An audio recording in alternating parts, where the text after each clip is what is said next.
మొన్న మనం చేసిన కొత్త ఎక్విప్మెంట్ అదే ముగ్ధ అయితే ఫుల్ గా ఎండిపోయింది. దీన్ని రిమూవ్ చేయడానికి కొంచెం ఇబ్బందిగా ఉంటుంది, ఎందుకంటే ఇది కుండలో వేసాం కాబట్టి సూత్తుతో అయితే దీన్ని బదులు కొడదాం.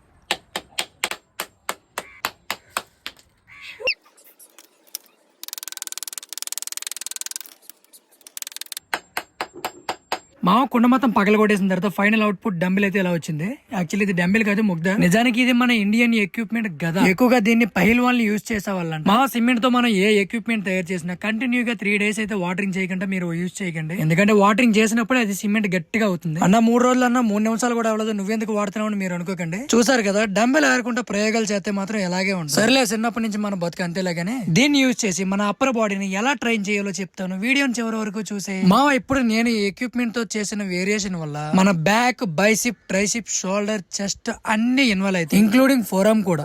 దీంతో మన అప్పర్ బాడీని ట్రైన్ చేసిన తర్వాత మనకైతే ఒక ఫీల్ ఉంటుంది. మన హ్యాండ్ పవర్ ఫుల్ గా పెరిగి ఎవరైనా గుద్దితే ఒక దెబ్బకి చచ్చిపోతాడు ఏమని అనిపిస్తుంది. ఒక దెబ్బకి చంపేయడానికి మనం ఏం బ్రూస్లీ కాదు, కానీ మనకి ఎందుకు బ్రో గొడవలు. ఇది చేసాక అర్థమైంది ఇండియన్ ఎక్విప్మెంట్ మామూలు పవర్ కాదు. మీకు కూడా ఎక్విప్మెంట్ నేస్తే పక్కగా లైక్ చేయండి.